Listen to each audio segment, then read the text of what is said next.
First of all, F1 stealing all people's attention. yeah, right? We're still recovering from ACL. Exactly. I thought that they had a little dust this year. They weren't here for the real year for that. Welcome to Maker Showcase. I'm glad you're here to join us in this afternoon for afternoon of creativity and community. Maker Showcase is a space where makers come together and showcase what they have been working on, from fun projects. However, it's not just about the finished projects. It's about the process, it's about the lesson learned and the struggles along the way, and most importantly, the connection that we can form throughout the day. And we're gonna have four presentations today. We're gonna go through them in one go, and then afterwards, I highly recommend you stick around and just mingle with the makers, ask those deeper conversations, and just get inspired by each other. Now, if you join me to welcome first presenter, Nancy Ryder. Hello, can you hear me? Okay. Thank you for having me. So I was going to talk about spoon carving. I went to Airmont School of Arts. It's in Gatlinburg. It's like off the main street, so it's this like little oasis hidden behind the cable ride. But we went there, my mom and I, this was our birthday presents to each other, and I studied with this woman, Marion Carpenter, and these are actual spoons she carved out of wood. They're so thin that you can see the light through them. So she's like next level spoon carver. So she was our instructor. And one of the first things she taught us, and one of the first things I learned, was safety first. I did not have these during class. I ended class with Band-Aids on every finger, essentially giving myself rubber gloves. So I now highly recommend no-cut gloves and then the little thumb things for when you're starting. And I'm just kind of going to go through the spoon carving process, but if you have questions, just let me know as we're going. So the first step is to design. She was very big into design. I will admit now, I will sometimes literally just take a pencil and draw on a piece of wood, and that's my design. But when we first started it, she wanted us to design not only the front of the spoon, but also the side of the spoon. So you were deciding when you started, how deep it was and all of that. But it allowed you to really kind of come up with some creative designs. So these are some other spoons I've done. These were actual holes that I lost several end bits on trying to clean them out. So that's one thing to note when doing holes in spoons. But you can also buy templates. So this was given to me, actually this was given to my mom by a friend of hers, and then she just copied it and gave it to me. So you can make different spoon templates as well. But you can also, for me, literally just looking at my wood spoon collection, be like, oh, I really like the length of the spoon or the size of the spoon. I really have a scraper that I love that has this corner, so I'm like, I'm gonna make another one of those.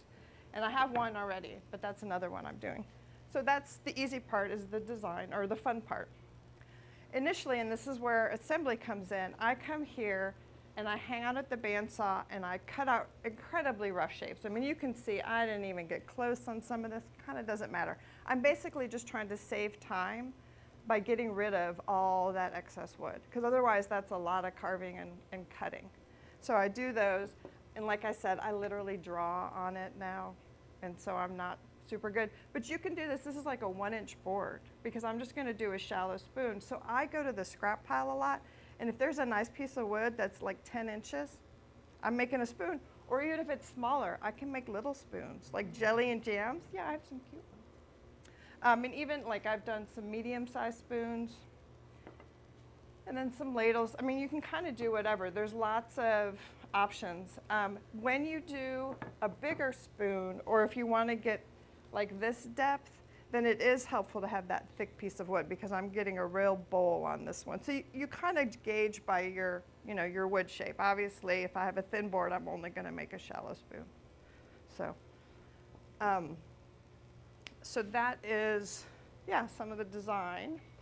And then we do initial shaping. So initial shaping I do with a lot of different tools. So these are the hook knives I use. I'm going to use, you carve in, and I should put this on so I don't carve into myself. But you're just if anybody, has anybody used a melon scooper? Yeah, so essentially that's what I'm doing, is this is a melon scooper. And because this has different curves, like I can get in tight here and I can get a little bit broader there. And these are all right-handed or left-handed. So this is only sharp on one side. So if you're left-handed, you would want a left-handed hook knife to do that. And that's what I use to do the bowl part of it. My mother hates this part of spoon carving. She gets out her Dremel and just starts going at it. What I found problematic with the Dremel is you get going, especially if you're one of those ball things, it goes vroom, and then you've hit your rim. So that's the only problem I have. And I honestly, so I did this class in 2019, and then COVID hit. So I had a lot of time to hang out, and so just sitting there doing spoons was just like, I can do this all day long. And it was very therapeutic. So that's what I do with this. Different people have different techniques. So my teacher was very big into you do the bowl first. I actually like to do the backside a little bit and then do the bowl. That's my preference, but it's kind of whatever works for people to do that. I tend to do the bowl first, although I will do at least a cleanup on the edge because I sit and hold it. So when we did the class, we were on an artisan's bench and we would brace it down and we would use big gouges. I didn't have that at home, so I tend to do it on my lap. I have a canvas apron that I put on, and that keeps me, like if I slip, it doesn't get into me. And it also is really handy. I can use that thing and I'll do it, and then most of the wood chips fall into that, and then I can do it inside. If it's cold, I'll just take it inside and just dump it on the flower bed. I've been known to take these to, like on road trips. I can fit everything I need in this box. And so I've done it at like Airbnbs, and I'll just do it really close to their flower beds and then just like push it in. And I'm like, free mulch. You're welcome. But yeah, so that's that. But I do tend to clean this up because I'll hold it with this while I'm doing the hook knife. The other thing I use a lot of is these are flex cuts. It's their mini gouge set or carving tool set. I like it because it has a whole bunch of different blades in it. Again, it's really compact. It fits right in my toolbox, but I can switch them out and then just really kind of dig deep, especially when I'm doing the initial bowl. I can just kind of, like, I don't have to really worry about how clean it is because I'm just going to get rid of stuff. And then when I start to feel like, oh, that's getting closer, then I slow down and I'm like, oh, let me be sure so I don't actually put a hole in it, which I have yet to do, so I'm feeling good about that. I also use the Sloyd knives. So these are two different Sloyd knives I have. I really like this one, but the gentleman who makes these is retired. And so yeah, it's very sad. I keep kind of going onto his site to see if maybe he'll do it again, but he's not. So I've been trying out different knives. This one's knife, it's very nice. It's very sharp, but the handle's a little bit longer. I really like the feel of this one. There are other Sloyd knives out there, so I'm probably gonna end up with a collection of these over the years just to see which ones work well. But yeah, so I will often get the handle comfortable so that I can then work on the bowl as I'm going. And then it just slowly, like you get deeper, as you get it. And I tend to do my finger. One of the guys in our class at spoon carving had this little caliper thing that he would put in there. It works, but honestly, I can go like this and go, yeah, I can tell it's about that thick. So it's pretty close. And then as I get these sort of rough cuts done, let me go to the next one. I'm gonna refine, I don't know what happened to my picture. Anyway, I'm gonna refine and scrape. So they're pretty well shaped. They're about the thickness I want. They feel pretty good overall, but they're really bumpy. And so that's where I'll take, so these are guitar scrapers from StewMac. And I feel like I should have a here, I'll do it into my box. You can just, scrape all of those edges away, and it comes pretty clean. And I have found, and you guys probably know this, but depending on the grain of the wood and which ways it goes, sometimes if you scrape one way, it'll turn real rough, and you turn it around, scrape the other way, it's smoother. So I'll use these bigger scrapers. I will also use these rasp. This rasp is really nice. It's got a really deep side, and that's really good for more when it's at this stage and I'm trying to get it to a shape, or even this stage where I'm just I just want to get some stuff off. I don't tend to use it once I've gotten it even more like this. Well, I might use it here because this part always seems to be the hardest to take off. And so this works really well on that. But then this has a nice thinner side, so I can get a little bit more gentle with how the stuff is coming off. And so I found that very useful. And then this is that dragon tail. And one of these days I'll make a handle for it, but I haven't yet. But it's really nice, and I really like the curve because it can get into these side parts, because sometimes that can be the hardest part to get into, is that corner. And so these are really helpful for that. Like this one is a fairly tight corner, so this is good. This I did break doing this spoon. So that's the only problem with that spoon. But yeah, so then I have those scrapers. Then I have these thinner scrapers, and then those are even more, like they'll take off less. So as I get done with that scraper, I'll do this, and then I move to sandpaper. I start with 80. 80 is where I'm kind of finishing the shape. And then, and often when I get to 80, that's will be like, oh, there's that bump there. Let me go back with the scraper, and I kind of go back and forth. But usually once I'm done with that 80, then I kind of go 120, 220, 320, 400. And then I have 600 that I finish it with to have it be pretty smooth. I think I'm getting ahead of myself. These are my files. Yeah, so I have also a lot of these, again, which are really good for getting in corners. There's different shapes for them depending on what's going on with the spoons. You know, like some of these where it's really tight, those corner ones are good. Like this would be really good with that kind of corner thing to get in there and really clean that out and get it smooth. These little guys, I can do these in about an hour now. Yeah, I'll show you my other spoons in a minute. But the files are really handy. Oh, and that's sanding, finishing. Yeah, so then once I get through all my sanding, I do water on the grain, raises the grain, and then I sand, usually pretty quickly again to get all that smooth again. And I sometimes will do that twice. I met a wood carver in San Antonio. She did it 3 times. And I'm like, whoa, that's a lot of sanding. I'm not sure if I'm that committed. But if you really wanted them smooth, you know, the more you kind of do that and get rid of those rough edges, the better. But then what I do is I mix half of orange oil and half of tung oil, 50-50. And then I put that on and let that dry for 24 hours. And then I take wet sandpaper and I apply it with the wet sandpaper. It allows me to sand and apply the finish at the same time, which I like. And then I do that 6 or 7 times just to make sure the finish is really solid. These are going to be used in cooking. You know, they're made to be used, most of them. And so I want them to be durable. And I've had, most of the spoons I've made, I've given away. And I had a friend who I gave one to, and he used it to cook all the time. So I asked him, like, how is it holding up? You know, because I wanted to test. And he goes, oh, it's great. And he goes, you know, we always hand wash it. We're real careful with it. We don't leave it in water. And he says it's been holding up great. So he's my test case. But yeah, so it seems to work pretty well. This was also told to me. I ran into a woodworker, and when he learned I did spoons, he was actually the one that recommended this blend. And I've been pretty happy with it. And then these are some of the finished spoons that I've done. I was telling people earlier, this is actually, because I'm a glutton for punishment, the first spoon I ever carved. So yeah, like other people started off with this, but no, I started off with this. Our teacher said, you know, design something. And so my mom and I went to the library and I saw this picture of a fish and I'm like, oh, that's kind of cool. That could make a nice spoon. So I did this and then I designed a more simple spoon. It was more like this. And my teacher took one look at this and was like, oh, like she got so excited. I was like, okay, I guess I'm making this spoon.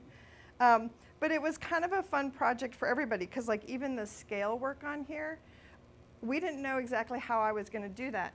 Here, if you want to see it. It's just rough carved out. Yeah, you can pass it around. It was just rough carved out. And like, because Aeromont has ceramic studios, metal studios, fabric studio, like it had all these studios there, my teacher was going around going, how would you do scales? Like she was going to get the metalworking people to make me a little brander so that I could brand scales on. And so we were practicing on all sorts of stuff. And that just sort of chop, chop, chop, rough cut seemed to work the best. And so that's what I went with. And I think it turned out pretty good. Like there were things now I would do on it differently, but overall I think, and that spoon I will probably never use. But all these others I do actually use. And I've had fun doing different designs. So like I've made little spreaders, you know, for like charcuterie boards. And little, like this is a mesquite piece of wood that was in my friend's house. She took it down during a remodel and then gave it to me and said, can you make me spoons out of it? It's mesquite. It's really yellow. And I said, sure. So I went and cut up a bunch of spoons and have all different sizes of those spoons.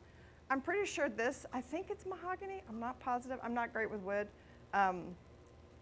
Identification, especially, like I write it down when I'm doing it and then I forget. But I think I got this in Asmbly's scrap pile and then turned it into a spoon. I've made, like I said, little spoons. This I was like a taster spoon, and I was like, oh, you can taste twice. And then this one I actually did on the lathe, and I turned it. I think if I did that again, I would just turn the handle, because then I realized this got too narrow, so I was like, oh, I guess it's going to be a scoop. So, but it was just kind of playing with the different things that were here. To see what I could do. I made a little knife so you could cut. You know, so just some fun things to try. I like doing different designs. I like playing with things and sort of challenging myself in that. Excuse me. And I love that I can fit everything I need in this box. And I was telling people, I took it, well, I think I told you all, I take it on road trips. I mean, I can throw everything in here, put it in the back of the car, and off we go. And so I always have sort of an activity. I'm one of those people who gets bored real easily. So this is just easy to throw in the car and then I have something to do. So, but yeah, I think that was pretty much it. Yeah. I don't know if there's any questions I can answer for anybody. Yeah, I have a question first. Yeah. Do you use any kind of device or vise to secure your stock when you're carving out through different processes? Do you just hold it in your hand? I just hold it in my hand. Wow. Which is all the more reason safety equipment is good.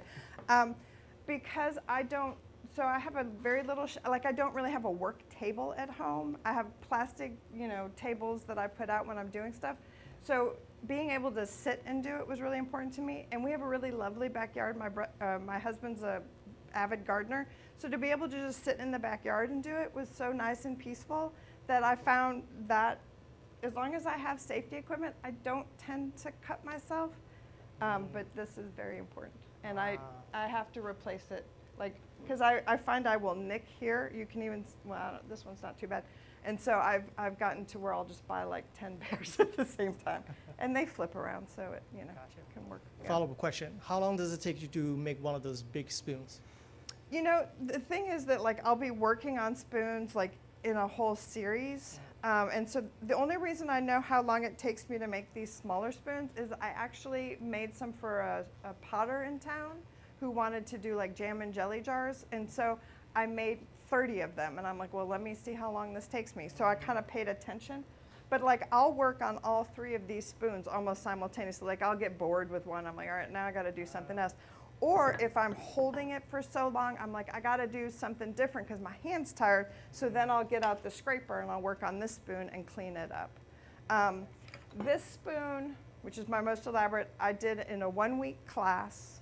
And we had basically 4 8-hour days. And we had lessons in between. So it probably took me, and it's my first spoon, it probably took me 30 hours. Wow. Yeah. But again, a lot of learning on that spoon too. Okay, thanks for sharing. Anybody else have questions?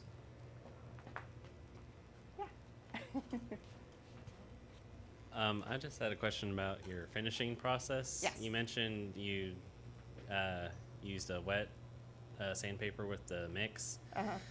About what grit was that? And I guess you said you did about 4 runs with it? So I believe it's 600 that I use, and I usually do 6 or 7 rounds of it. It's a long, and I wait, the first time I usually wait 24 hours, and then I'll do it, like I'll sometimes do it in the morning, because it doesn't take very long once you have that first finish on, and then I'll do another one in the evening. So I can usually in 3 or 4 days go through all 6 or 7 coats, because I'm only doing 12 hours between. So that, and it, like I said, it doesn't take me too long, because to do this spoon, you're just like, you know, scratch, you know, so it's pretty quick to do. And I'll do usually, I put them on, well, here, I can show you. I put them on these trays. Like, so these are spoons that I finished all at once, and I just put them on cookie trays and put parchment paper on, and that's how I let them dry. And I'll usually try and flip them back and forth. So like in the morning, if I'll do it all, and I'll lay it this way, and then in the evening, I'll flip them all over to hopefully make sure the other side gets dry. And that, like I'll do all of these in 20 minutes, 15 minutes. It doesn't take that long to do it, yeah. And I usually wait till I have probably 10 or 15 to do. Like I'm not doing one spoon at a time. It's like I'm doing them in batches. Thank you. Sure.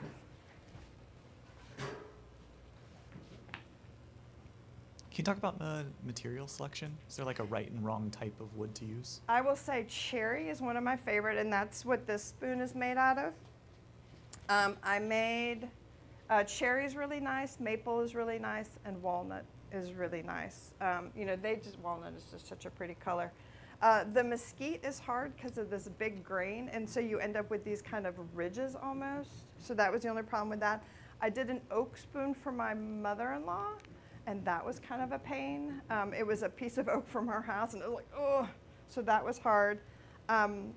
We had an orange tree in the yard that I'm gonna try, but that's really hard, so I'm a little afraid of that. I think this is mahogany. That was pretty good. I would say cherry, maple, and walnut are my favorite. And our teacher chose cherry because she said it was a good sort of in-between wood. It wasn't too hard. It wasn't too soft. And so if you were going to start, I'd probably start on cherry. Like I was telling somebody, I was thinking about maybe teaching this class, and so I had a friend come over and like do a spoon with me. She had broken her wrist, but after like an hour, and she was like, this is better than my PT. She was pretty tired, and so I'm like, okay, so for a class, maybe a softer wood so that people aren't exhausted after 1 hour of trying to carve. But yeah, I haven't tried other things. I've seen people use poplar, but I haven't tried it. I have tended to stick with cherry, maple, and walnut mostly. So Great. yeah. Hello, my name is Christopher.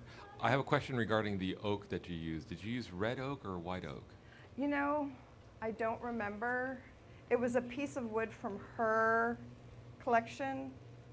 So it was a native oak in Houston. It was from a tree that fell down, and she said, here's a piece of wood. Do you want to carve it? I will say one of the things that's neat, so this tiny little spoon is actually from a cypress knee. And that was interesting to carve because it would catch on things. But what was really neat about it, and I don't know if you can see, is the pattern of the grain was so swirly because of the way they grow, that was a really neat spoon. And I saved that one, and I use it, I do dry tea, and so I use it for dry tea. And it's lovely, I love it. But I will say with the cypress knee, it sometimes would tear. And that's one thing I do find sometimes, even with like the maple, is sometimes you'll be going along and all of a sudden a chunk will come out. You're like, really? But so far it hasn't collapsed any spoon. Like I haven't torn out so much that I'm like, okay, never mind. But I had one maple that had happened to, or not maple, walnut, and I ended up just flipping it because the bottom looked like a spoon. I'm like, all right, now we're doing a spoon like this. And so that worked okay too. You get creative. So when you're pillaging the scrap bin, looking for a piece of wood, what are you looking for in those scraps? Is there like a picture? Well, so 10 inches long is good if you're going to do kind of a kitchen-y spoon. I will get, something maybe this long if I'm going to do some of these smaller spoons. I kind of honestly have so many small spoons already. I'm almost like, I don't need any more small spoons. I will look for cherry or walnut. I kind of try and stay away from the firs, like the pines and stuff, just because of the resin. And if people are going to use this for cooking, you don't want that smell in there. So that's what I tend to look for. I've also had really good luck, like at the Austin studio tour, if I go to the wood workers, there's a big wood shop down on East 7th. And so I've gone down there and they'll be like, hey, I'm selling my scraps. And I'm like, great. And so I'll buy a bunch of scraps from there as well. But yeah, I try to look for, honestly, usually cherry or walnut. We have time for one more question, maybe. You said you used the lathe for one of those? For this one, Is yeah. that the only one you use the lathe for? or do you This is the only make the one handles? here that I've used the lathe for. I have used the lathe for a couple of other handles because I did find it was like, this is a really, like if you want to feel it, that's a really nice, like really round handle. And I personally couldn't be that precise to get it that round. So it was nice to have the lathe to do that sort of symmetry on it. It's the spoon part I probably wouldn't use it on again, just because I got really narrow really quickly, not intentionally. Again, you get creative. I'm like, I now have a scoop. So, you know, you play with it and make it work. So, but yeah. Great, awesome. Nancy Ryder, thank you. Thank you. Give us a few minutes to reset the stage, and we'll be right back.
Test. Okay, great. Phone. Yeah, it's off.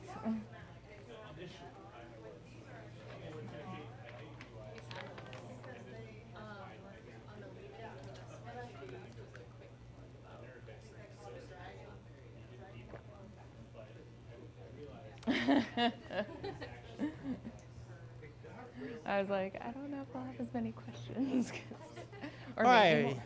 everyone, we're about to get started. Please get comfortable and then ready for the next presenter. Before we start, we're excited to have Chelsea G for our next to present next. And she's brought a lot of her creations from our newly built ceramic space. So very much looking forward to that. So please join me to welcome Chelsea G. Thank y'all. So today I'm going to talk a little bit more about my surface designs, because within the space, it's one of the questions I get asked most about. And I promise you, I could not draw all of these things. I like making. The details, for me, they make my piece, but I couldn't make them myself. So today I'm going to talk about exploring layers, surface designs using underglaze transfers, and silk screens. So I'm Chelsea G. This is the only photo I have in all of my photos of me with something I've made in the process. That's the biggest bowl I've ever made. So I started pottery back in high school, saw a wheel and was like, what's that? I want to learn it. Cool. And took off in college. We didn't have a ceramics program, but we had a few classes. And when you took a class, you were allowed access to that studio whenever you wanted. So I took full advantage and was there all of the time. I've lived in Kentucky and now Austin, and have gotten to continue my pottery journey every state I've lived in. Today, I do a combination of wheel thrown and hand-built items, and I love adding details with different surface designs. So why do I use these? So for those of you who don't know much about pottery, it is a process. You start, you prep your clay, you move to throwing or hand building, you have to let the piece dry. For wheel thrown things, you have to get it dry enough so you can manipulate it, but not so dry that you can't take more clay off of it. So it's timing, it's a process, but it leads to some wonderful things. After you've created, you then have to fire it once, you get it back, you glaze it, and fire it again. So there's no walking out with a finished piece day one. And one of the rules in the shop is don't get attached to anything until it's done. And even then, like, it's fragile, so. I realized early on in my clay journey, I don't love glazing. There's a lot of color combinations, there's single dips, layers, there's a lot of choices. And granted, I probably added a lot more choices with my designs, but here we use a lot of brush glazes. And to me, that is really time consuming. So to make the process a little easier and more fun for me, I started to explore different surface designs with transfers and silk screens. And now I love glazing because I can add my pops of color, but I can also stick with things that I know are tried and true. They gave these decals and silk screens, they gave me a way to be creative in different ways. And they let me add a lot of intricate details into my work that otherwise I would not be successful in reaching myself. So what are underglaze transfers?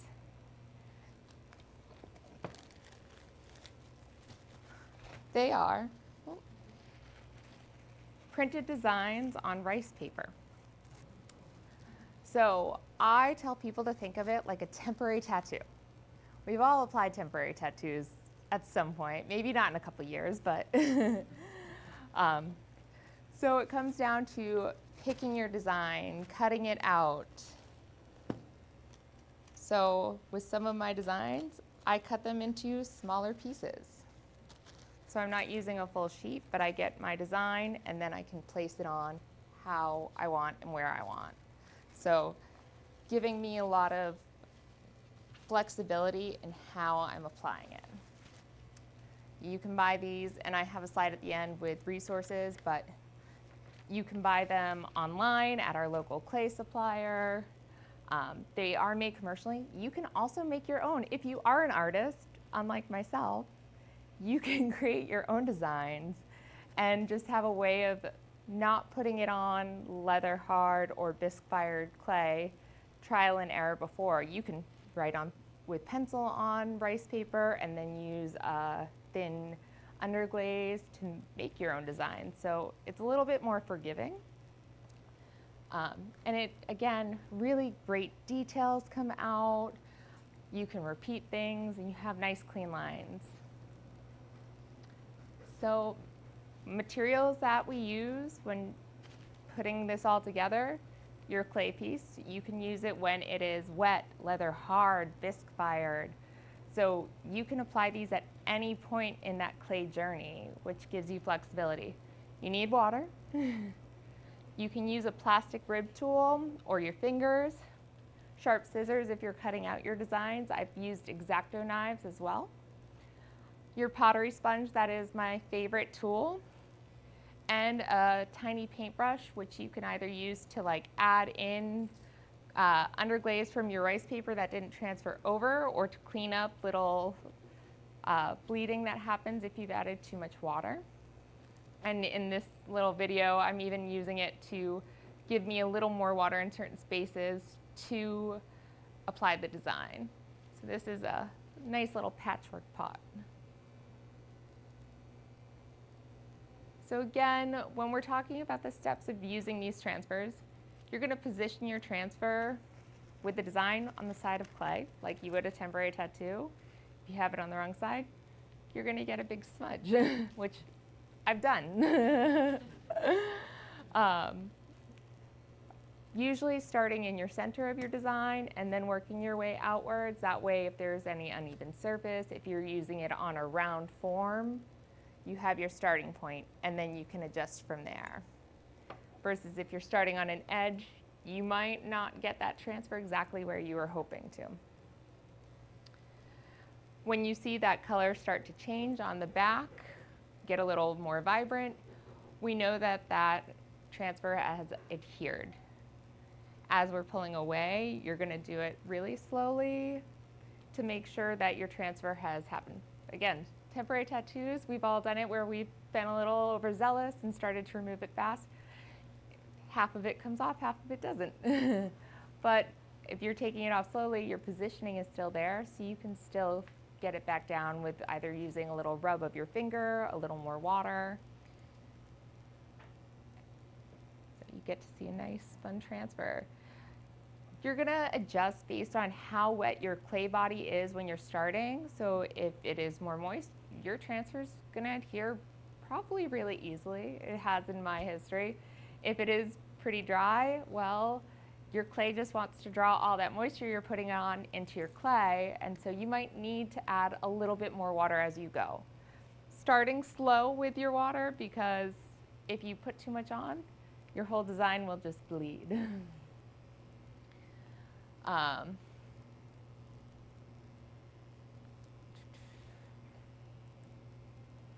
So for greenware, before you go through that initial firing, you want to let your piece completely dry and then fire. When it comes out of the kiln, your underglaze is not completely fused at this stage. So they do recommend that you do not wash your piece. Some people will rinse their pieces to get clay dust off. They just say blow it off and glaze from there, because you don't want to disturb your design, which, again, I've also done that. Bisqueware, once you've applied your decal, so if you've already fired it once, you can still use these designs. It's super flexible and fun. But wait before you fire them, just so that it has time to, again, completely draw that moisture back out and it's safe going into that kiln.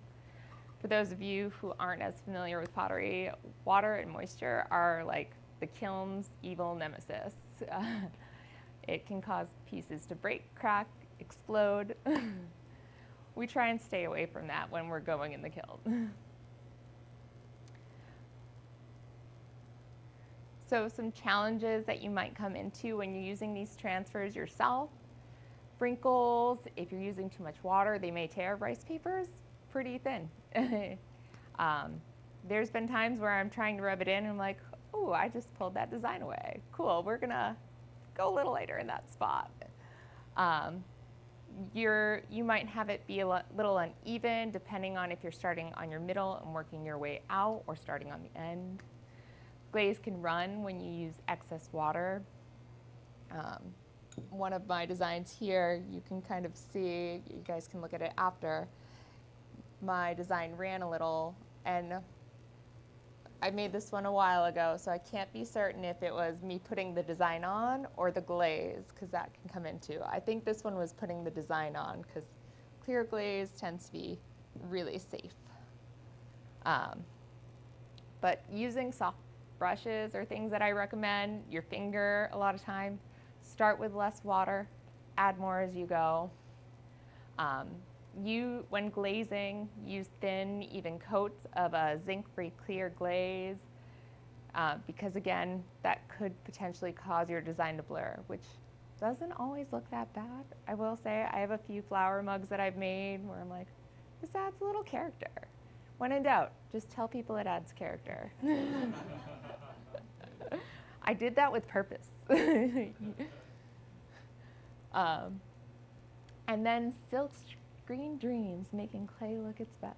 I had fun with this.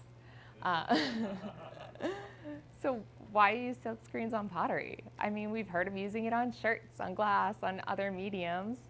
Why not? So it, again, like our underglaze transfers, it produces consistent, super detailed images that would be pretty challenging and very time consuming to do freehand.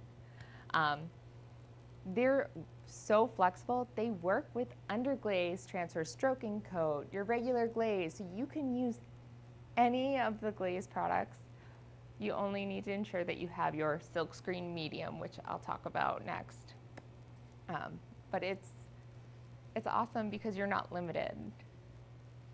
So again, when we are making these, we want our piece of clay, whether it is wet, leather hard, bisque fired.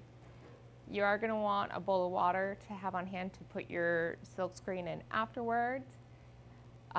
Your underglaze for your silkscreen, you can, or your glaze, if that's how you prefer.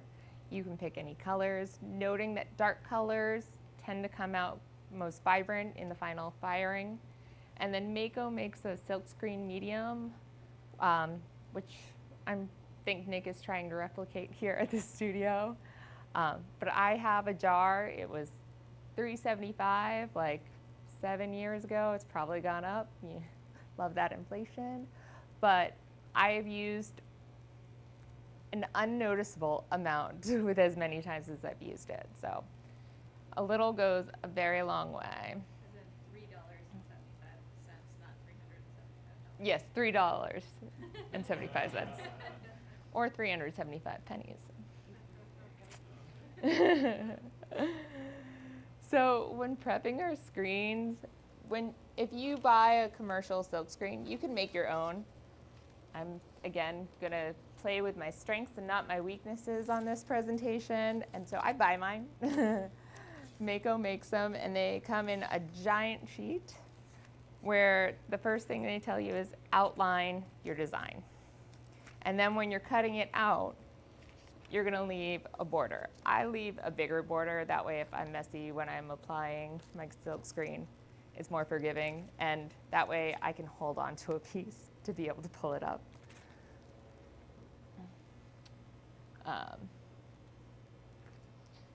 Preparing your clay. So I have a nice little visual I found.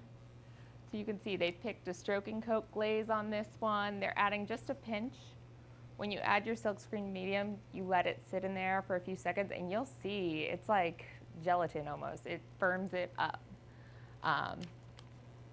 Sorry, YouTube. But you're gonna mix until it's about a peanut butter consistency, not chunky peanut butter, just regular. And if it's too thin, add more of that silkscreen medium. If it's too thick, add more glaze. It's super forgiving. No, okay. So you need to prep your surfaces with this one a little bit more just because we want that design to come out as intricate and detailed as it can. So you can wipe down your bisque with a damp sponge. How you're putting your screen matters, and you guys are welcome to feel these after, but there's a noticeably smoother side and then a coarse side. So if you put your smooth side down, your image is going to come out extremely crisp and clean. You can put the coarse side down, and then you're going to have some of that coarseness also come through in your design.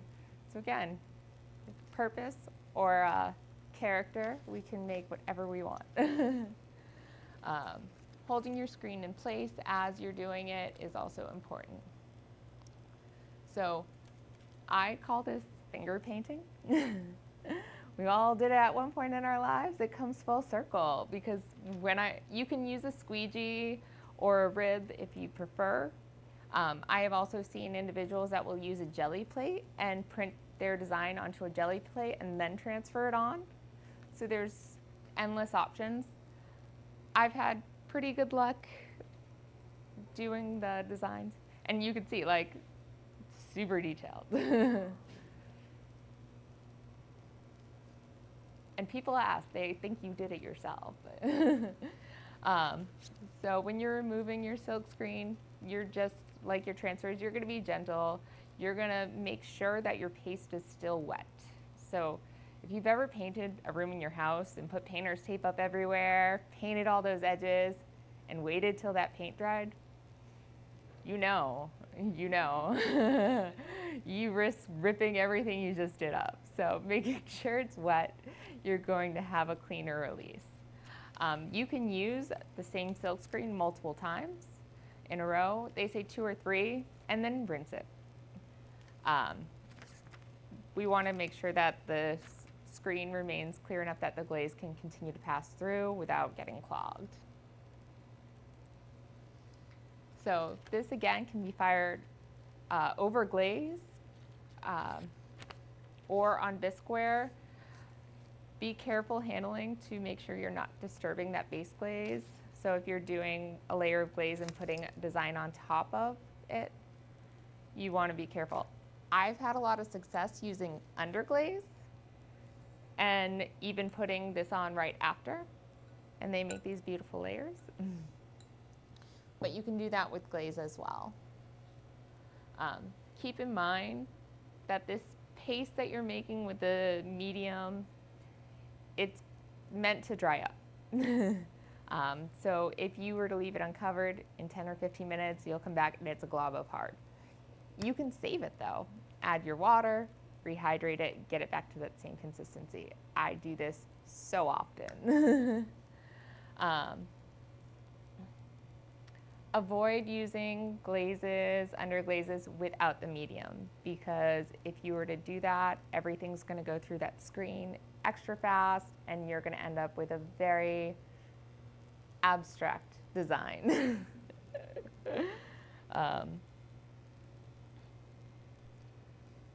That's my repeat. So didn't realize the sound was still on this one. So one of my favorite ways to kind of add in my own touch to a lot of these designs is I will water down underglaze.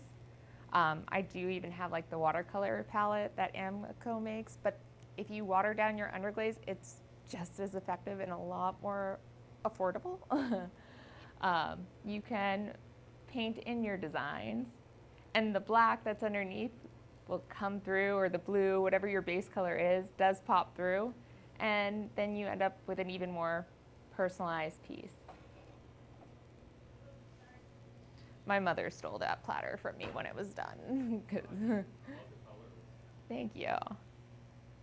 So, picture's worth 1,000 words. This isn't a picture, but there's so much variety. There's so many ways you can play with these designs and have fun with it. That's what this space is all about. That's what being into art in general and crafts and having that specialty hobby, it's about having fun. It's about being flexible, about making it your own. So this just allows a lot more opportunities on ways to do it.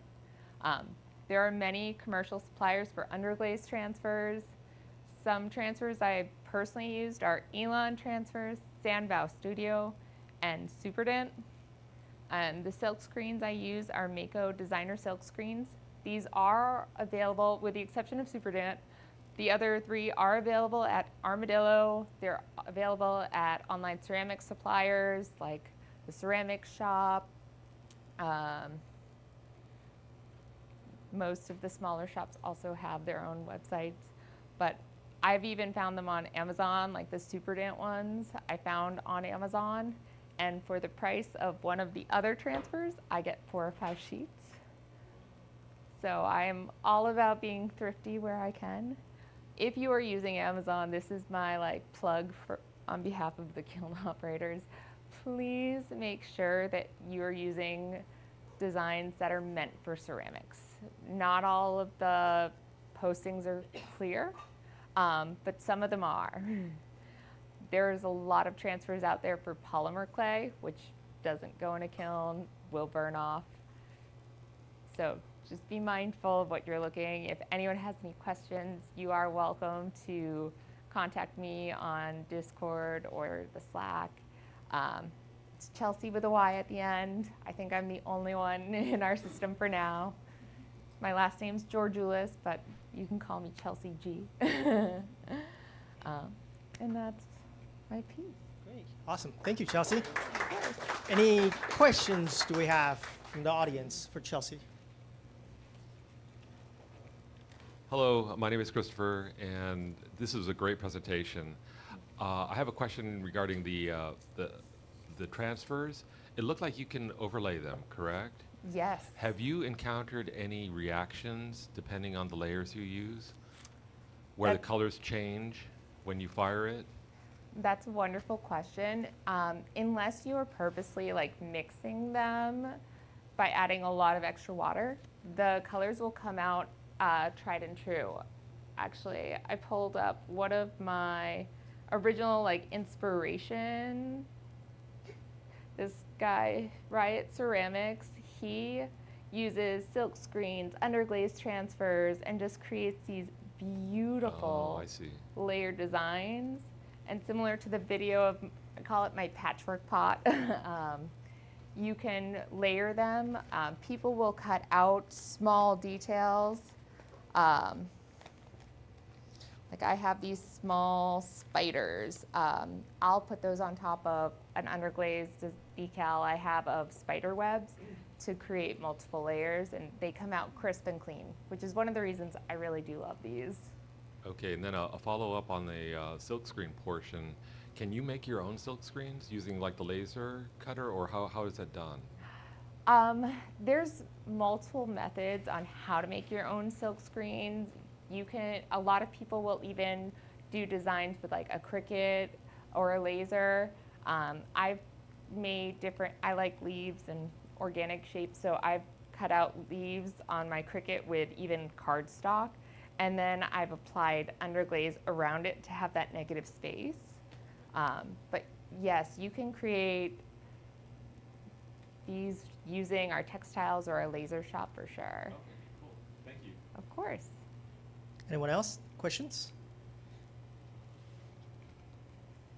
For the silk screen, is it hard to get it around? You showed us some cups, and I was surprised that you could get silk screen on a rounded surface. Is it difficult to make that happen, or is it? It requires patience. Making sure that you can have your design flat enough. So just being mindful about the surface. If you're going around a curve, you're gonna probably start on the trickiest part and start on that curve and then expand up to the spots that are easier. like peeling away as you go. Yeah. So it's always flat. Okay. Great questions. I actually have a question too. The transfer paper, you mentioned you're able to draw yourself. Are you able to print it out? Is it just printing on rice paper? Do you need special type of ink? I purchased mine because I'm sure you can buy, I mean, these suppliers clearly have a way of printing, but I'm sure you could alter your printer to be able to print with the underglaze. If I were to make my own, what I would suggest is buying rice paper, and you can print your design, use it as a stencil, or use your rice paper as like transfer paper, draw out your design, and then put your underglaze on top of your drawing. Okay. Great. Any other questions? Great. Chelsea G, everybody.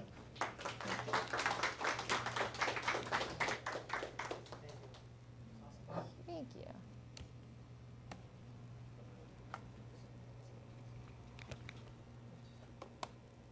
Grab that blue bin. Grab a mic. Yes, that would be helpful. Thank you.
just Okay. pin it on your shirt.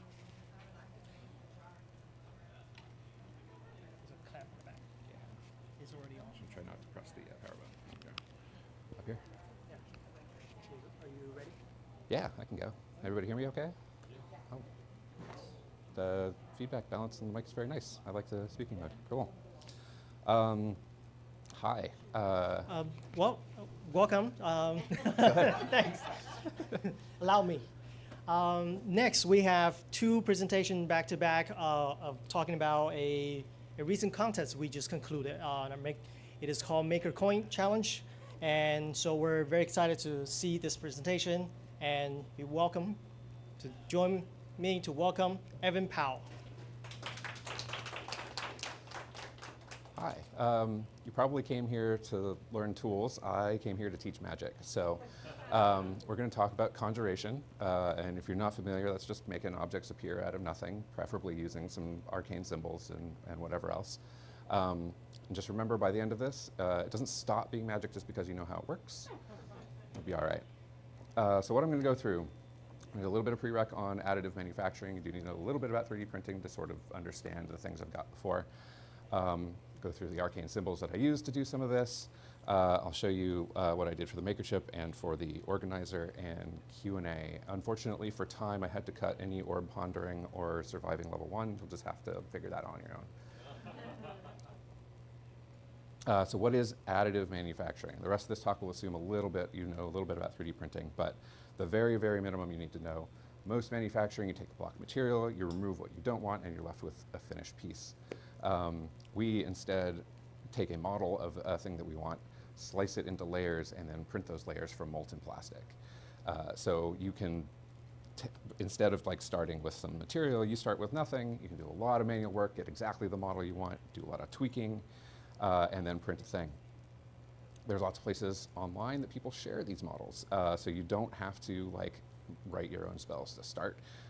Kind wizards love to just share their spells online. You can go get them. Anybody who gets a copy can use their 3D minion of choice to make the thing happen. So you don't have to do any of the later stuff other than that to make cool things. It's going to get a little weird because wizards tend to be eccentric. Sorry, not sorry.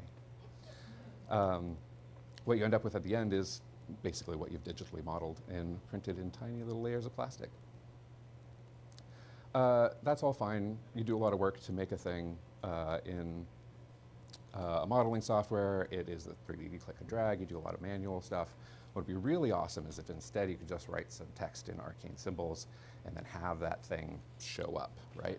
So I'm going to tell you how to speak some arcane symbols, go through some magical physical motions, create a solid object out of nothing. This is conjuration. So your ideas can literally become reality just by instructing our self-motivating construction minion to move in very specific ways to make the thing that you want. Also, this talk is a nice little insight into particular ways that my brain is broken, and you can too. So, the arcane symbols that I use for this are OpenSCAD.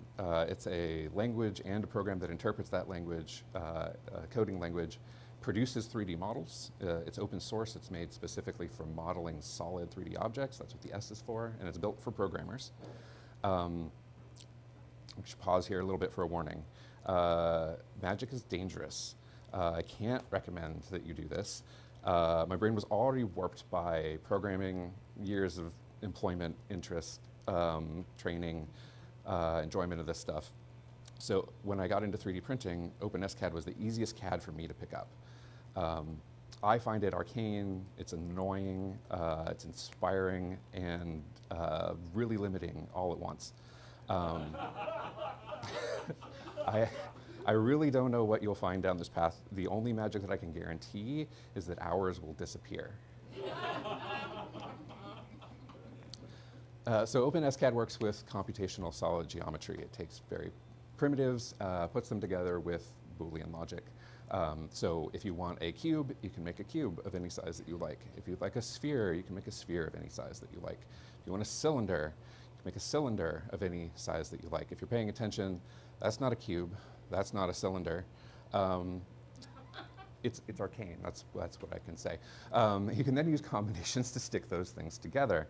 So a union sticks those things together, makes it one object out of multiple. A difference subtracts an object from another. You can use intersection, which I've never really found a reason to use, which is leave only the shape that is the common between two things. You can scale, move, rotate any of these things around. These things stack together and nest in so many different ways. So if you think about like a cove molding shape, right? It's just a rectangle with a cylinder removed.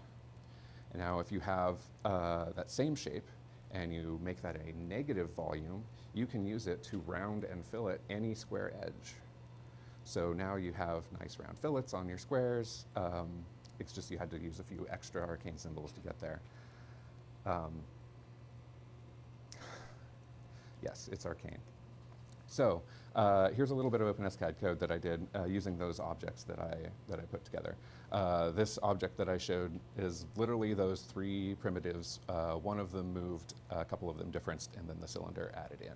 So you could just have this and print it, and its overhangs are such that it would probably print just fine. As it is, no other modification. If you want a bigger one, you can go into anywhere one of this code and change a number. It'll get bigger. It'll show you in the renderer what's going to do. If you want to move something, you can see that we have a translate function. It'll move that thing around in three-dimensional space however you want. There's an incantation to rotate things. There's more shapes. There's libraries of things that combine these, and then suddenly it's 3 hours later, and you almost have the thing that you want. You just have to stay up a little longer. So maybe we better move to the actual project first before I get too into here. So for the maker chip that I wanted to make, I have some prototypes here that we can pass out for the profile if you want to feel on any of these guys. Can I give you a few sets? Let's start one up here. Many prototypes that I had to go through just to figure out the profile rendering. I wanted to make something that was a little bit tactile. A maker chip is like a thing to be admired. I wouldn't want to mess with. I wanted it to be kind of old but new seeming. So kind of the inspiration was like, what would a coin from a shipwreck look like? What if it shattered like glass instead of like metal? It's still held together by some advanced material inside it. And so is it both ancient and from the future because it's 3D printed? And I wanted to stretch my abilities, so I had a little bit of extra time to spend on the project and wanted to really push it, so that was a lot of fun. This is the most intricate 3D print that I've done. Multiple colors, multiple materials, compensating for printer shortcomings on the days that I was printing, compromising different times and construction techniques with print quality. The prototypes showed some different pass-arounds. Each set has one in a different orientation. Lots of quality tweaks, color samples, errors, spaghetti on the Prusa XL here. There's more up here that are probably best seen side by side that I'll show you a little bit later. But for now, we'll get into how I did these things. Each of these coins does have a reverse side, so there's like an intact on that side, on that coin, and a broken profile on the other side of that. So you can see those up here. So you need some raw materials. There's a lot of stuff available online. I started out with the Maker Chip Maker, which is an open SCAD customizer thing. If you want one to come out with a logo and some text and some multiple colors, you don't need to do almost any of this stuff. You can just go customize the variables you want, get out the 3D model you want, bring it to the XL and print it. It'd be pretty cool. I started with that and then heavily edited it. I think there's a couple hundred lines of code, and I think that maybe half of those are still in use, and a bunch of them I haven't trimmed out yet. So you're gonna need some pictures. So I have one of me because I needed to be on a coin like a maniac. That's fine. I have this shattered glass pattern. That one's I generated from scratch with one of the really simple image generators and then cut out all the extra junk that I'd added. And plastic. The actual coin uses the marble white, the black iron, and the red-black co-extrusion. They're really cool. It's like red from one side, black from the other. silver, copper, iron black, and then TPU, the flexi stuff. And a bunch of colors that I tried out along the way that did not look good at all. And I don't have a filament problem. So for the design, 263 lines of OpenSCAD. I think maybe half of those are in the render. And now we get into the real wizardry, which is cheating. All those edge triangles, you could go model a triangle, or you could just say, hey, it's text, go render it in a circle. Here's a triangle character. So that's what all of the little edge triangles are here. The Asmbly 3D printing logo is stolen directly from our website. So OpenSCAD can import models, SVGs, and STLs from other people. So you can do combinations of basic computational geometry with any other model. If you're thinking, oh, if I have a model of a tool, I can get a custom perfect fit case for that. Yes, now I've got you. That's good. Wasn't there a picture in there? I've got a void in there. Yeah, that's where we're going to cheat a little bit more and talk a little bit about how we did the profile itself. So if you're doing that three-dimensional like sculptural modeling, trying to get it exactly right, you could use a lot of cool things. You could have artist talent. That would be nice. You could spend a few hundred hours practicing in Blender to get it right. You could take a few angled photos, use photogrammetry to put that together into a 3D model, or like one of those tilt things. New cameras have 3D depth sensing, so you can get some of that data out, you can interpret that. Or you could go to MakerWorld and upload it, and it will interpret it from photo and give you an STL of the relief that you want in a circle or a rectangle. So that's what I actually did. It's a lot easier. It came out really well. It's not perfect. The glasses that I wear don't actually go into my skull at the temple, but maybe they'll invent those glasses in the future. That's okay. So once you have all this fine detail, down to like whatever misplaced hairs I had on the day, we have to get it out of our printer somehow, and now the struggle starts. The print orientation. So if you lay this down on a printer bed and you slice it, you get all of this spaghetti-looking stuff in different layers and different infill, and that's about what you get out. It looks pretty rough. That 0.1 millimeter is too much for what you think is a human face. So, all right, what if I don't print it flat? You get better XY resolution on a 3D printer. So how do I get that up? But I also want text to be in there, and so that's like a 90-degree overhang, and I don't want that. So I want to try out a few different things. And so I printed these different supports. Each color pair that it's passing around the room, one was done at 90 degree and one at 45, and it's just doing color samples of how the filament would look in that.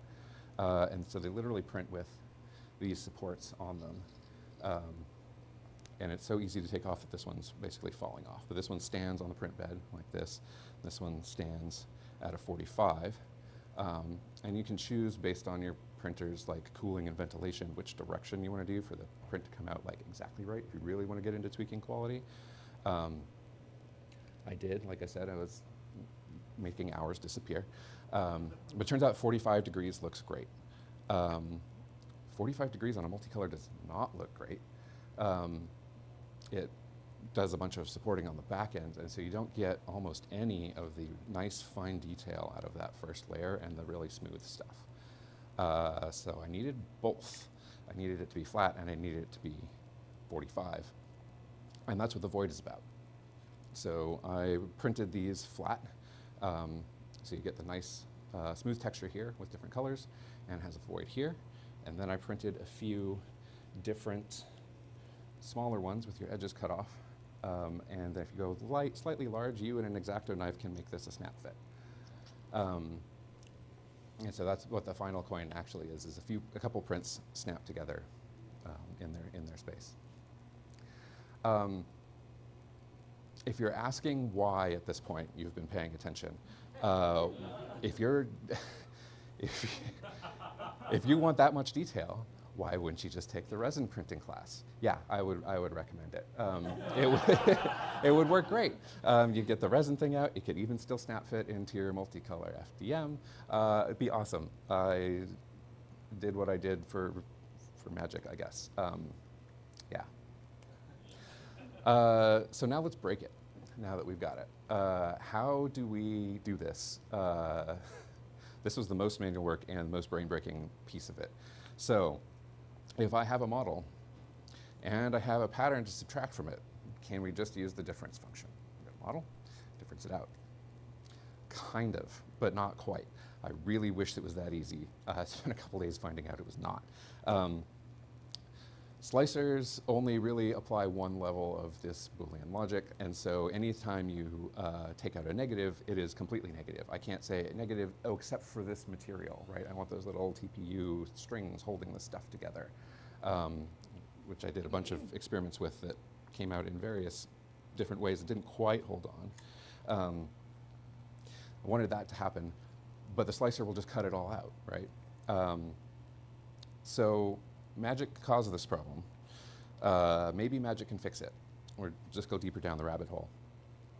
So the model is the shatter pattern,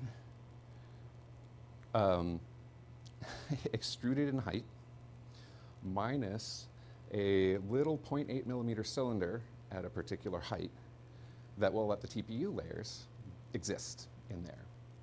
So I had to actually subtract out where I wanted to be a positive, and then use this whole thing as a negative. So it slices all of the PLA layers that I want and get it into the right orientation in the slicer, and leaves the few layers of TPU that I want to actually connect across the thing.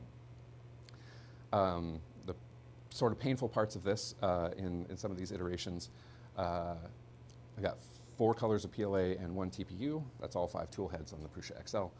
One of the tool heads is misaligned currently, and we're fixing it probably tomorrow with the workday.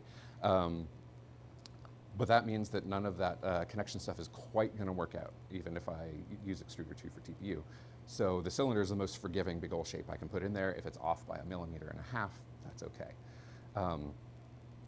So that just required adjusting in the slicer. PLA and TPU do not stick together. If you're familiar with these materials, they are excellent support material for the other, and they peel right off nice and cleanly. But TPU can print badly and rough enough that the PLA can mechanically grab it in some places, and it will fail its way into success. Worked great. And for the little pieces that don't, you just cheat with a little bit of super glue and stick them back on. So that's the coin project. We're getting into bonus territory for the organizer that I built, because fidgety things, they're fun. So this is a channel thing. This is the thing that I would recommend doing while you're waiting for prints to go on, is have a textile project. You can go right there and poke at it. These channels and their little to-do things, we pass some of these guys out. Pass them back. They should fit most standard poker chips. You can slide the chip in and out and fidget in the channel. It seems like sort of a bit of complicated geometry. It holds together. A little bit of vinyl cutting and stuff, leather stamping in the project. But if you're paying attention to the intro to wizardry, it's actually really a simple shape. Just a few rectangles. You've got a big old solid, and then you remove your center channel and your front channel. All of that cool hex patterning on the back is this line, which is a staggered grid of cylinders. Yeah, hexagons are cylinders now. Circles don't actually exist in 3D printing. That's one of the big secrets, is that everything is an approximation with a certain number of little line segments when you get down to the actual printing firmware. A hexagon is just a really poor approximation. So when I say resolution of 6 for a cylinder, well, that's how many subdivisions we're going to use to make that circle. And now it's a hex. The rear cutout changes, 20 of these little hex cutouts. How much do you have to intersect with those? None. Just throw a big hole where you want it, and then fill that hole with a ring that you want it. And so 3 cylinder lines later, you have a little cutout that lets you view the back of the maker chip, or use as an alignment jig for the leather embossing that I did there. So these are just a few ways in which OpenSCAD is better than modeling. You don't really have to do a bunch of the intricate stuff if you don't want to get a complex but repeatable result. Last tip for getting into OpenSCAD, consult the elder wizards, always. The base language is really not kind, let's say. The Belfry SCAD library is much nicer to use. The manual is helpful. There are similar designs in OpenSCAD from people, like often saying, this is like a vague shape, but I need to change it for my tool holder or whatever. Printables, Thingiverse, Make It World all have bits of OpenSCAD in them somewhere. The AI coding agents can't help you at this point. This wizardry is literally too esoteric for this. There's not enough training data out there. They hallucinate a bunch of stuff. It has never been helpful. And I've used it in day-to-day coding, but not for OpenSCAD. All right, so I hope you've all enjoyed learning from my bad example. If you're scared off, that's totally cool. If you're one of those who thinks this is a terrible idea and you have to try it, you can make a wizard hat in the textiles room. So that's what I got for you today. Awesome. Thank you. Does anyone have any questions for Evan? Great. Thank you, Evan Powell. Yeah, feel free to come see things.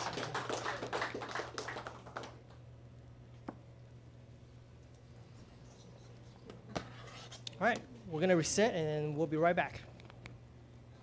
I want to drop this guy. Mike? Oh, yeah. Thank you.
Sound okay? All right, everyone. We're about to get started with our next presenter. All right. So our last presenter is Judy Rosser with her Maker Coin.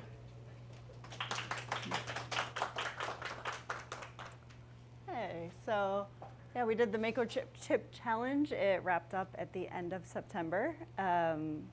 And I thought it was a really good chance to try a bunch of new things. So I decided I wanted to try to make a set of different chips that all kind of went together. So my inspiration is actually a craft that I've done in the past called tamari, which is, and I should have brought one today, but I didn't, a yarn ball, and then you wrap it totally in thread and use that as an embroidery surface to stitch all these cool patterns on. And this one down in the bottom left is the one that actually got me started on it. I had been looking for something to try, and I saw that pattern and decided that that was it. That was the thing that I needed to learn. So I've always loved that swirly pattern. That is one that I made. Thank you. And I wanted to see if I could replicate that swirls in as many different shops as I could. And it was also a great excuse to learn a bunch of new things around the shop and get into some spaces I hadn't been in before. So I started in the textiles shop, since that was my initial inspiration. So I did a little test to learn a couple of things. One, did this pattern that I was used to putting on a sphere work if it was flat? And it did, it worked fine. And also, could I put it on tulle so that it was kind of transparent and you could see the light through it? So this was my test. I stuck back in my hoop. But both of those worked, so I decided that I was going to try to make as many different chips as possible, some amount of translucent with this same kind of spiraling pattern on it. So for the textiles chip itself, I had that pattern figured out. I used my new laser skills to cut out little leather rings that I used to frame them up, kind of temporarily attached it while I was doing the embroidery, and then had a front and back. So I sandwiched them together with contact cement and cut it out, and then blanket stitched around the outside of all of it together. So lasers were new for me, and I also learned, thanks to Nick, that the waxed thread that comes with basic leather kits is terrible and you should never use it. It was just leaving flaking wax on everything, and he very kindly shared with me a little bit of the more woven thread that was much kinder to work with. So, yeah, and I also got to use this really awesome thread that I was gifted at some point. There's this beautiful custom dyed, it's pearl cotton that gets used for this, so it's kind of like embroidery floss, but you don't pull it apart, and it gets a little bit of a sheen to it. So I only ever want to use it in spots where I can see basically all of it, because it seems such a shame to waste or hide any of it. So tried to do fun colors with that. Yeah. Let's see, so textiles, the next shop I worked on was my metal shop chip. So the first thing that I tried, there is no photo evidence of this because it was a terrible failure. I wanted to make a little ring out of, at that point it would have been steel, and TIG weld little tiny wires in the same spiraling pattern. And I tried it for a little while and it didn't work. I'm very new to TIG. Maybe it would have worked for someone else, but I decided to bail on it, and I'm actually really happy that I did. Even if I could have gotten it to work in 1 or 2 spots, the likelihood that I was going to make it work in 20 spots and not just melt the thing that I had spent hours on was going to, yeah, that was pretty risky. So I pivoted and moved, and actually had planned it as an experiment the same day, moved over to creating the chip totally on the lathe. So I got myself a big hunk, it used to be longer, a big hunk of aluminum stock, and I turned it down on the lathe, and I turned as much as I thought I would need. I was relatively close, down to the 40 millimeter diameter, and I knurled the outside of it, which is, I then also rotated, and this was kind of the weird thing that I asked the internet if I could do, and it still took me some brain breaking and figuring. So this is the knurling tool off the lathe. Hopefully no one is looking for it. I left an IOU in the drawer just in case to tell people to come find it. But this knurling tool, there's a little bit here on the edge, but normally you use it on the side surface of the aluminum stock or whatever stock you're using, and you bring it along the length of the material, and you get these cool patterns, which I can pass around if anyone wants to see stuff. But that doesn't really work on the face of it, and having two bars together is going to make everything be at some really weird angles when I did it. So I finally figured out how to get all the geometries squared up on the end, and then I actually raised and lowered the tool so that it was only ever engaging with one of these little rollers at a time. So I would do a ring around the outside, and then you have to pull it away and move in instead of kind of sliding across the surface like you normally would. So, yeah. So yeah, that was my face knurling. I did do a practice chip, which this can also get passed around if y'all want to see it. Yeah, I cut some grooving in my goal to have transparency through metal, which is kind of tricky. On my practice chip, I did some crazy things, and actually for all of this, there's some pictures here. I wanted to put patterns onto both sides of the chip, but once you've cut it off, like how do I now pattern the opposite side? And I tried several different attachment methods. I had been recommended some carpet tape from over by the Tormach with CA glue. That doesn't stick at all to a pre-knurled surface. There is not enough surface left. So then I also tried blue painter's tape, which worked better, shockingly, but not great, and it would come apart. So I ended up actually super gluing parts back onto the metal stock, if you want to see that one. And occasionally when things were a little bit misaligned, that's when you discover that super glue releases with heat and sometimes end up in the bottom of the lathe. And it also thankfully releases with acetone. So I spent a lot of time with metal chips in a little acetone bath, getting them to soak off so that I could retrieve the opposite sides. So yeah, here's a picture of just one of the chips that I've flipped around, and it's super glued back onto the end of the stock. For the practice chip, so I was trying to make grooves on one side and grooves of a different shape on the other side so that you could end up with little holes through it where they overlapped. But it ended up kind of being a lot of tear out and would be a pain to clean up. So didn't stick with that design. But it did result in some crazy super gluing things off center on the lathe so that you could cut little swoops. I didn't put a picture in here, sorry everybody, but cut little swoops that kind of overlap the center of that.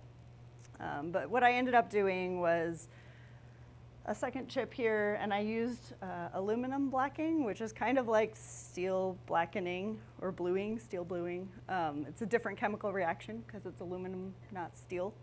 It smells kind of sulfury, but it puts a chemical black surface on the chip. So I put that on there before I did the knurling so that I got then this contrast between the shiny and the black on the chip. So this was the side I did first, and then I was considering putting grooves on the back of it, but I decided I liked it too much and I wasn't gonna, and that became the front.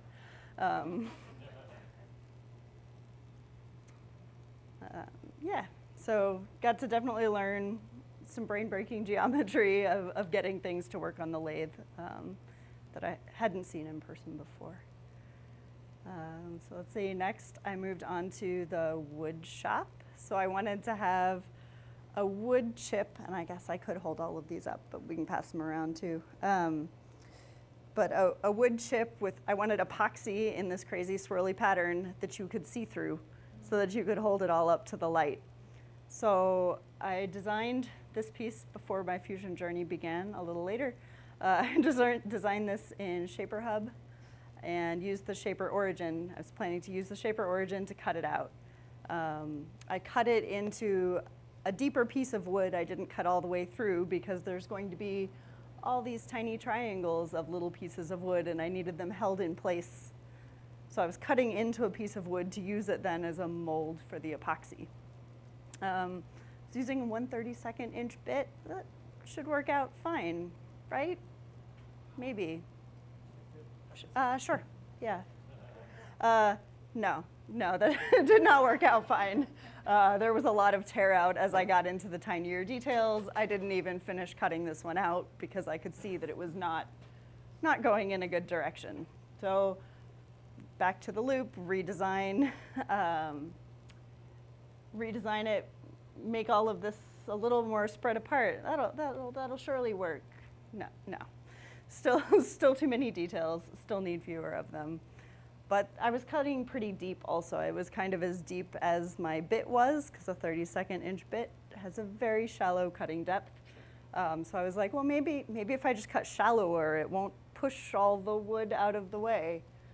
It was better, but no, it's still, they're a little hard to see, but there are still pieces that are just broken off and completely missing. So one more time, third time's the charm. I finally got the pieces big enough that everything held together pretty much. So the 32nd inch bit was fine eventually. But yeah, then I filled it with epoxy and let that cure, and I've got pictures of the rest of this. I ended up learning to use a card scraper to clear it off because I was worried about grooves in my epoxy that I did not have the depth to clear out. It made a really nice surface and it destroyed my hands. So I may try one of the guitar scrapers. Those seemed really cool earlier. I'm gonna have to look into those. Those look a lot nicer to use if they've got a sharper edge on them. So I'll definitely look into that going on. But it is satisfying when you get these nice little curls of wood or epoxy coming off the chip. So I did that on the front so that I had a really flat surface, and then I used the table saw to slice these pieces of wood to depth, just about, for the chip. I didn't quite make it, and I had a bunch more sanding and scraping on the back to try to not lose too much depth out of the wood and not break them. But eventually, I got them all extracted so you could hold it up to the light, and that was a really cool thing.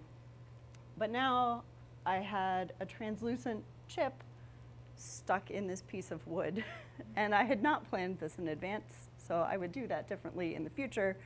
But I was trying to figure out how to realign that with the Shaper Origin, which is our handheld CNC, and try to get that realigned so that it could now cut around the outside of the chip. I didn't trust myself to use sanders or something else to try to sneak up on it, and I didn't think it would end up round, so I really wanted to use the tools for it. So eventually I realized that, I eventually cut out a new chip with the tool out of a spare piece of wood, drilled a hole in the center where I knew it needed to be, and then made myself a little jig where I could tape that down on the top of the chip that was still inside the board. Use that center hole with the bit on the Shaper Origin to set that as my origin and draw a new circle around it so that I pulled this guy off and then kind of in the top left cut around the shape. I tried doing it kind of by eye before and starting too big and seeing if it was aligned, and it wasn't going great. So we needed a new plan for that. But yeah, then I ended up with an actual chip with epoxy around the outside and all the wood bits in the middle. So that was all of that fun. So yeah, end of wood shop. 3D printing. I took a 3D printing class during this so that I could learn and come into the shop. I also taught myself Fusion. This is a later one. I spent a while trying to break my head on that, but maybe less than OpenSCAD. That just seemed easier. It's at least visual for me. But I was able to get a model. This was my first ever 3D print, was this little guy. Still too many details. There's a theme here. But yeah, everything got a little mushy in the middle, and I definitely wanted to use our capabilities to have some additional colors and things. So yeah, I ended up keeping the design separate, keeping the bodies separated on it so I could get a couple of different colors in there. I did try, and I have it up here, this crazy one where I was trying to make it all swirl with different colors. Which y'all are welcome to look at, but yeah, it ended up being way too small of overlaps, and so there's lots of missing pieces of color and lines. So I've actually, sure, for whichever ones, whatever people, yeah. So I have actually redesigned it. I haven't come back in to print it yet, but the day I was doing this, the day things were due, and I decided that the amount that I wanted to redesign that model right then was not at all, and I went with one of these guys instead. But I still do want to remake that one just to learn how it goes better. And I'm now doing some of the tutorials that I probably should have done before I tried, but we made it. So that was a little simpler, not all the crazy colors, but definitely fun to get started on 3D printing. Thanks. My last single shop chip, so this is the 5th one, was in lasers. So I actually exported a sketch of the design from the previous one so that I could cut out little triangles. And I ended up with actually thinner acrylic than I needed. So I realized I could cut out, all right, I'll get that later. I could cut out a second one, and I could just stack them together, and then I would be meeting our 3 millimeters goal of depth. But then I also realized that if you rotated them on each other, you got these really cool interference patterns and other fun things. Or if you flipped them, it kind of ends up looking like a flower. But I didn't really want to design or decide between the top two, so I ended up, for the one that's in there, cutting the tiniest little plug of acrylic. I think it was 2 millimeters, 2.5 millimeters, cut on Tarkin, which is ridiculous to do.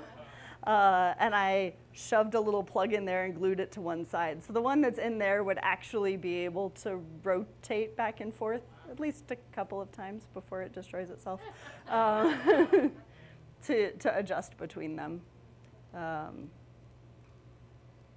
So yeah, it was this. I do see the beauty of lasers with, if you have a design, it's like, oh, I didn't have one, and 2 minutes later I have one, and that was great. Especially to be doing, the night everything was due. So then the last chip that I did was my multi-shop chip, which is in the middle of the design back there. So I wanted to do things from all 5 pieces of all 5 chips that I had already made. So I went back to my metal bar and I bored out the middle of it so that I could now have just a little ring on the outside. And I've created a little lip on everything as well so that everything can sort of snap together. And I printed then a little 3D printed center. I'll pass this one around. The metal is a little sharp. This is one that fell off and didn't get finished all the way. But I printed a little 3D printed center that would kind of nestle in there nicely. Yeah, whichever piece. I mean, you can take all the parts if they're interesting. And then yeah, for the piece from the wood shop, I set the depth with the table saw, so I did use the wood in the wood shop, but then cut it out on lasers. It's where I got to learn a lot about kerf on the lasers and trying to get the right amount of margin around the edge of everything. and then cut out a little acrylic center, which I punched the spiral holes into, and then embroidered that same center into it. And so I ended up stacking them all together in little rings, which was a fun challenge to try to figure out how to make that all fit in such a small area. Yeah, so that's all the chips in the set, and then last is my stand that I made, which you've all seen now. So yeah, it's a sandwich of multiple layers of acrylic. The day everything was due is also the day that I discovered that 1/8 inch acrylic is not an 1/8 of an inch thick. It's actually thinner than that, at least the stuff that I had ordered. So I also had the beauty of lasers where you can cut yourself tiny washers out of acrylic to save yourself a trip to Lowe's at 9 p.m. To be able to give yourself a little bit of extra depth to stick those all together. And I also found a cool little parameterized stand just to be able to stand everything up. So similar to all the 3D printing, right? You can find all kinds of random designs around to be able to cut everything out. I think that's it. So, thank you. It was. All right. Does anyone have any questions for Judy? Thank you. I was just curious how long it took you to do all of those. Oh, that's the bad question. I made the mistake of looking up how many hours I had booked at Asmbly while I was working on this. And I think there were a few when I was maybe at the computers and a few that I didn't fully use a time, but I had booked, I think, 57.5 hours. Plus whatever CAD time I was doing outside of that. So, and almost 24 of them were in the last Friday to Tuesday. So I wondered why I felt like I was doing nothing else for a while, and that explains it. So. Anyone else? So across all the shops, which shop do you consider your home base? And then kind of in order, you delved into all these other shops, and what's your feelings now afterwards? Oh, that's a good question. So at Asmbly, I started in the metal shop. So that's actually maybe my most used kind of home base here. And wood shop is probably next. Textiles felt a little like home just because I've done a lot of that kind of work in the past, though not a lot here. And then, yeah, 3D printers and lasers are totally new, and I'm excited to explore them more. Any other questions? All right. Thank you, Judy. Thanks. All right, just a few quick announcements. We do have an event, our largest annual event, Maker Market, coming up in November 15th and 16th. Chelsea will be there having a booth, so make sure you visit her and support her. I believe we still have some spots left for being a vendor. So if you want and have cool stuff and project you want to show off, go ahead and sign up. But either way, come have fun. Let's give another round of applause for all the presenters today. Thank you. Oh. Yes, one more announcement. I was just double checking registration before I plugged for this, but Tuesday I'll be doing a free donation-based class over in the laser room to make these lovely little Asmbly branded earrings with all of the shop area icons. So regardless of whether you have pierced ears or not, you can come and help make them for the Maker Market for us to sell there. And if you want to take a pair home with you at the end, then you're welcome to do that as well. There's 2 spots left on the registration for that. So get on that quick. Before it's gone. I just updated. I saw there was a duplicate registration, and I'm booking the other one. Okay. There you go. Better hurry. You know I'm not quick. Yeah, I saw there was a duplicate registration, so I just deleted it. I should update